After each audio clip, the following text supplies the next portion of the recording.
Greetings, folks. My name is Corey. And I'm Candace. And we're M Group Capital. And we're here today because we can't be in person because of COVID. So the name of this video is called Pick the Jockey and Not the Horse. And basically what that means is you should never go around choosing the deals you're going to invest in based solely upon numbers on a spreadsheet. You want to pick the lead and have a good relationship with them because the lead is the one who's going to be able to bring that spreadsheet to life. So a good friend of mine told me that when I started in lifestyles. He's an amazing lead, and I've taken that advice and we've been running with it. So with that being said, we're just going to kind of kick off the video with Candace telling us about your story. Sure. So I am from Dallas, born and raised. I'm a third generation real estate investor. My grandfather started our family on that journey. My dad followed in his footsteps, and now I'm doing it, and I feel completely blessed to be taking it to that next level with my partner in life, Corey. I went to the University of Missouri for undergrad. I studied broadcast journalism, moved back to Dallas, and started a career in working for a local television station, and decided very quickly that I wasn't making enough money. So I transferred over to the corporate world and started working for a marketing company in a sales position. And it's taught me a lot. It's taught me a lot about having grit and how to make it happen. And I met Corey, and from there we decided to invest in real estate. So my story is, well, I'm not born and raised in Dallas. I got here when I was 5, so I guess I can count myself as a Texan now. But I grew up in the Grapevine, Colleyville area, and I went to UT Austin, where I got my bachelor's in nursing. I came back to Dallas and I worked at a trauma hospital, and then I went back to school and got my doctorate in nursing anesthesia. So I've been practicing anesthesia all over the DFW area for the past probably almost a decade here.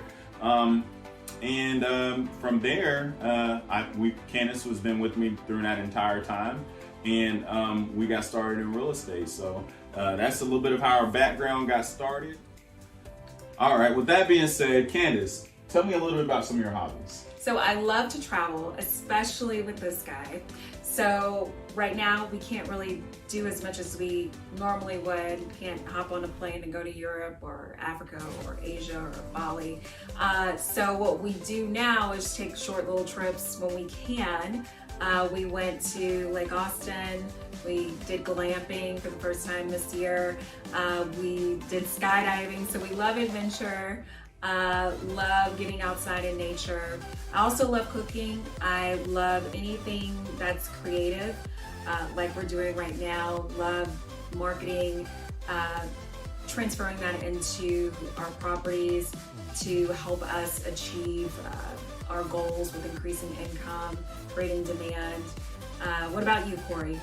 So prior to the whole pandemic, I used to love getting together with my buddies, watching some football, having a beer here and there. And, I used to love grilling out. I'm actually a pretty decent griller. So I got a big green egg, brisket, ribs, burgers, chicken, you name it. I love to cook. But since COVID, we've had to kind of pivot a little bit. We can't get a lot of social interaction. So things that's been keeping me busy is we started a garden, which has been pretty cool. And we got us a new puppy. Her name is Bella. You might hear her back there making noise. And other than that, my big hobby has been refining our systems and processes in our business, coming up with workflows, coming up with checklists, coming up with operations manuals. Those have been the type of things that I've been kind of focusing on to grow our business and develop our staff. Other than that, underwriting a lot of deals. I can tell you that there are a lot of properties out there, but there's not a lot of good deals. So once we finally got one, we're excited about it, and we're going to be bringing it to you very soon. With that being said, let's kind of pivot a little bit. Candace, tell us tell them our story, how we got started in real estate. Sure. So we met, we're dating, got engaged, and decided to join Lifestyles. And like I said earlier, I'm a third generation real estate investor, so I knew it was something that I wanted to do. Corey knew that it was something that he wanted to do as well. So it was great for us to find Lifestyles. We invested in a single family home right out the bat. And from there, we started investing passively with other leads. And we did another single family here, another single family there. and then decided, hey, we can do what they're doing. We've seen it. They're following the map. We can do it too. So we did, and we bought our first property as a lead, an 18 unit in Arlington, Texas. And Corey, tell them a little bit more about that deal. So Diamond Villa is an 18 unit townhome community situated right around there by, if you're familiar with football, the AT&T Stadium in Arlington, that's where it's located. It was awesome. It was an awesome deal. It was basically a C- property in a C area. And basically it was just getting no love.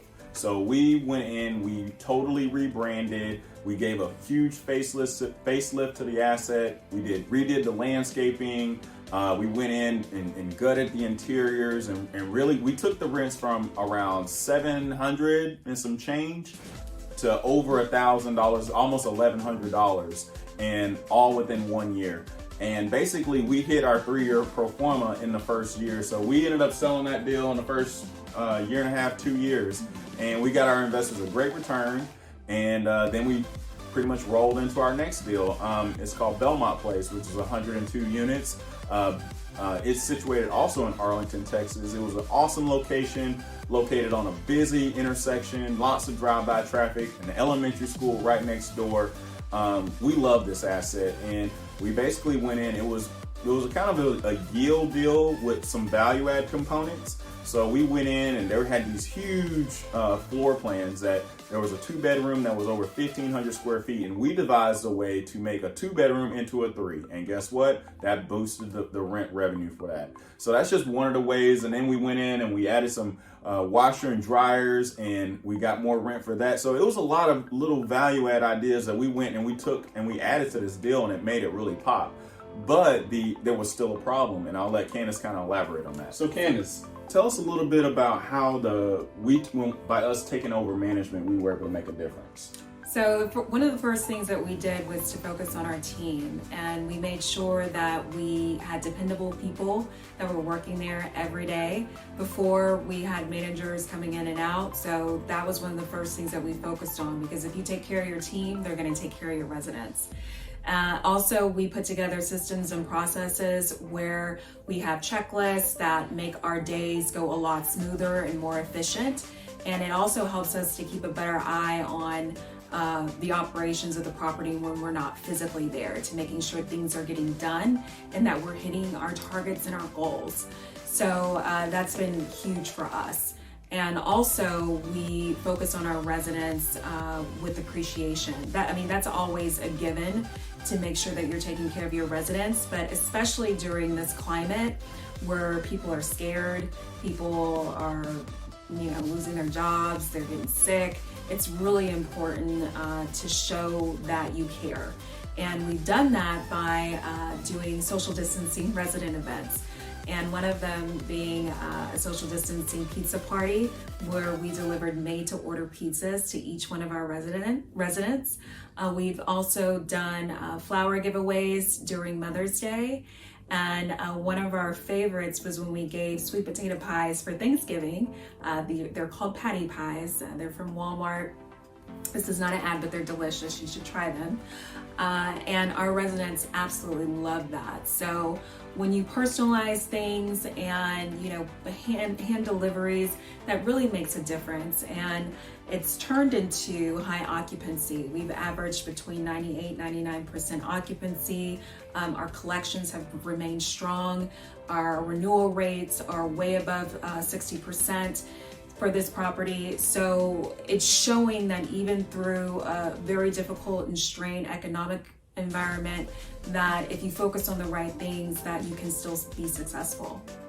So guys, with all that being said, we just wanted to shoot this short interlude video so you can get to know us a little bit and a little bit about our background, and we'll be sharing a lot more in the coming weeks with the upcoming deal we've got.